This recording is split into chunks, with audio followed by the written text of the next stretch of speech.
ബുഗോണിയ യാർഗോസ് ലാന്തിമോസിന്റെ സിനിമയാണ്. ഞാൻ ആളുടെ ആകെ ഒരു സിനിമേന് മുന്നേ കണ്ടുള്ളൂ, പുവർ തിങ്സ്. അതെനിക്ക് ഇഷ്ടപ്പെട്ട ഒരു പടമായിരുന്നു.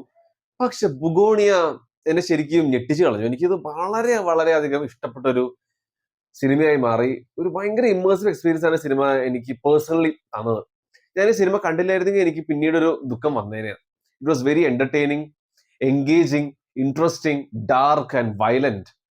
ഈ സിനിമ തന്നെ ബേസ് ചെയ്തത് ഒരു 2003 ഇറങ്ങിയ ഒരു സൗത്ത് കൊറിയൻ പടത്തിന്റെ റീമേക്ക് കൂടിയാണ്, ഒരു അഡാപ്റ്റേഷൻ കൂടിയാണെന്നാണ് ഞാൻ കേട്ടത്. ആ സിനിമയുടെ പേരാണ് സേവ് ദ ഗ്രീൻ പ്ലാനറ്റ്. ബുഗോണിയുടെ ആദ്യത്തെ ഒരു 5 മിനിറ്റ് കണ്ടപ്പോൾ ഞാൻ വിചാരിച്ചു ഇതൊരു അവാർഡ് വിന്നിംഗ് കൈൻഡ് ഓഫ് ഫിലിമാണ്. പക്ഷെ അല്ല കേട്ടോ. അതിനുശേഷം ഒരു കിഡ്നാപ്പിംഗ് സീൻ ഉണ്ട്. പിന്നീട് നല്ല ഇൻട്രസ്റ്റിംഗ് അല്ലെങ്കിൽ വളരെ രസകരമായിട്ട് തന്നെ ഈ പടത്തിന്റെ നറേറ്റീവ്. ബുഗോണിയ ഒരു തരത്തിൽ നോക്കിക്കഴിഞ്ഞാൽ ഒരു സോഷ്യൽ കമന്ററി ആണെന്ന് വേണമെങ്കിൽ പറയാം. ഈ കോർപ്പറേറ്റ് വേൾഡിലെ കിങ് പിൻസിനെയും പിന്നെ ഈ എക്സ്ട്രാ ടെറസ്ട്രിയൽ ലൈഫ് ഫോംസ് ഒക്കെ അന്വേഷിച്ച് പോകുന്ന കുറെ സാധാരണക്കാരെയൊക്കെ നല്ല രീതിയിൽ സിനിമ കൊട്ടുന്നുണ്ട്. ഈ പടം ഇടക്ക് വെച്ച് ഒരു പ്രഡിക്റ്റബിൾ റൂട്ട് പിടിക്കുന്നുണ്ടെങ്കിലും അവസാനത്തെ ഒരു 10-15 മിനിറ്റ് ശരിക്കും ഞാൻ അത്ഭുതപ്പെടുത്തി. ഞാൻ അന്തം വിട്ടുപോയി. ഇങ്ങനത്തെ ഒരു ടേണിംഗ് പോയിന്റ് സിനിമയ്ക്ക് ഉണ്ടാവും ഞാൻ ഒട്ടും വിചാരിച്ചില്ല.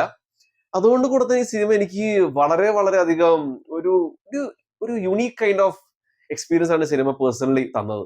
ബുഗോണിയുടെ റൺ ടൈം 2 മണിക്കൂറാണ്. 1 മണിക്കൂർ 57 മിനിറ്റ് റൺ ടൈം. ആ ഒരു മൊത്തം സമയം ഇന്ററോഗേഷൻസ്, റിയലൈസേഷൻസ് ഒക്കെയാണ് കൂടുതൽ അവർ ഫോക്കസ് കൊടുത്തിരിക്കുന്നത്. അതുകൊണ്ട് തന്നെ ഡയലോഗ്സ് ഒക്കെ ഭയങ്കര ഇൻട്രസ്റ്റിംഗ് ആയിരുന്നു. നമ്മളെ ഗ്രിപ്പ് ചെയ്ത് പിടിച്ചിരിക്കുന്ന കുറെ രസകരമായ ഡയലോഗ്സ് ആണ് ഇതിനകത്ത് എഴുതി വെച്ചിരിക്കുന്നത്. ഫണ്ണിയാണ്, but at the same point നല്ല രീതിയിൽ ഡാർക്കുമാണ്. ഈ പടത്തിന്റെ കഥ എന്ന് വെച്ച് കഴിഞ്ഞാൽ 2 വ്യക്തികൾ, അവർ ഈ എക്സ്ട്രാ ടെറസ്ട്രിയൽ ലൈഫിനെ പറ്റി ഭയങ്കരമായിട്ട് ഒബ്സസ്ഡ് ആയ 2 വ്യക്തികളാണ്. അവർ ഒരു ദിവസം മനസ്സിലാക്കിയാണ് ഒരു CEO of the company Emma Stone, ഈ എമ്മ സ്റ്റോൺ ഏലിയൻ ആണെന്ന്. അതിനുശേഷം ഇവർ ഈ എമ്മ സ്റ്റോൺ തട്ടിക്കൊണ്ട് വന്നിട്ട് ഇന്ററോഗേറ്റ് ചെയ്യണത് ഈ പടത്തിന്റെ മൊത്തത്തിലൊരു മെയിൻ കഥ. ഈ ഒരു weird black humourish scifi suspenseful പടത്തിന് ഏറ്റവും കൂടുതൽ അടിപൊളിയാക്കിയിരിക്കുന്നത് ഇതിന്റെ പെർഫോമൻസ് കൂടിയാണ്. Emma Stone as usual fantastic വർക്കാണ് ചെയ്ത് വെച്ചിരിക്കുന്നത്. പക്ഷെ എന്നെ അതിലും കൂടുതൽ ഞെട്ടിച്ചത് ജെസ്സി പ്ലമൺസ് എന്ന ആക്ടറാണ്.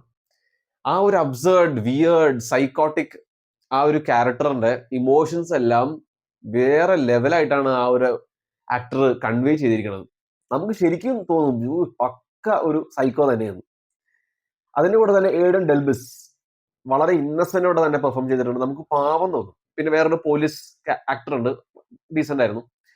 ഈ പടത്തിൽ ആകെ 3-4 പേരേ ഉള്ളൂ. ഈ പടം മോസ്റ്റ്ലി ഷൂട്ട് ചെയ്തിരിക്കുന്നത് ഒരു ബേസ്മെന്റിലാണ്, ഒരു വീട്ടില്. അതുകൊണ്ട് തന്നെ ഈ പടത്തിന്റെ മൊത്തത്തിലുള്ള റൈറ്റിങ്ങും ഡയറക്ഷനും ഡയലോഗ്സും പെർഫോമൻസസും എല്ലാം വളരെ നന്നായിരുന്നു. പിന്നെ ഈ പടം ഷൂട്ട് ചെയ്തിരിക്കുന്നത് വിസ്റ്റ വിഷൻ ക്യാമറാസിലാണ്. ഞാൻ നേരത്തെ പറഞ്ഞിട്ടുണ്ട്, വിസ്റ്റ വിഷൻ ക്യാമറാസിൽ ഒരു പടം ഷൂട്ട് ചെയ്യുകയാണെങ്കിൽ നമുക്ക് ആ ഒരു ഓരോ സീൻസിന്റെ ഫീല് നമുക്ക് നല്ല രീതിയിൽ കിട്ടും. ഇതിനകത്തും നമുക്ക് ഓരോ ക്യാരക്ടേഴ്സിന്റെ ഇമോഷൻസ് ആണെങ്കിലും ആ ഓരോ സീൻസ് ആണെങ്കിലും ആ ഡയറക്ടർ ഉദ്ദേശിച്ച ഒരു സറിയൽ റിയലായ സിനിമയാണ്. അതെല്ലാം നമുക്ക് കറക്റ്റ് ആയിട്ട് ആ ഒരു ക്യാമറാസിലൂടെ നമുക്ക് ഈ ഡയറക്ടർ പകർത്തെടുത്തിട്ടുണ്ട്. മ്യൂസിക്, ആ ഒരു ഹോണ്ടിങ്, ആ ഒരു ഇൻട്രസ്റ്റിംഗ് ആയ ഒരു അറ്റ്മോസ്ഫിയർ നന്നായിട്ട് തന്നെ ക്രിയേറ്റ് ചെയ്തിട്ടുണ്ട്. ഈ പടം എനിക്ക് തോന്നിയത് യാർഗോസ് ലാന്തിമോസിന്റെ മുന്നത്തെ പടങ്ങളെ പോലെയൊന്നും അല്ല. കൈൻഡ്സ് ഓഫ് കൈൻഡ്നസും പുവർ തിങ്സ് പോലെയൊന്നും അല്ല. കുറച്ചുകൂടെ എല്ലാവർക്കും വാച്ചബിൾ ആയ ഒരു പടമെന്ന, അങ്ങനെ ഭയങ്കര വിയേർഡായിട്ട് സംഭവങ്ങളൊന്നും ഇല്ല. അതുകൊണ്ട് തന്നെ ഇത് ഒരു സിനിമ ഇഷ്ടപ്പെടുന്ന ഒരാൾക്ക് ഈ പടവും വർക്ക് ആവുന്നതിനാണ് എനിക്ക് പേഴ്സണലി തോന്നിയത്. ഏതായാലും ഈ പടം എനിക്ക് പേഴ്സണലി വളരെ വളരെ അധികം ഇഷ്ടപ്പെട്ടു. I love the movie because അത്രയും നല്ല എക്സ്പീരിയൻസ് ആണ് സിനിമ ആ 2 മണിക്കൂർ എനിക്ക് തന്നത്.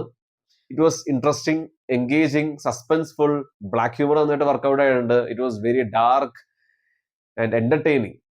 Please try this out.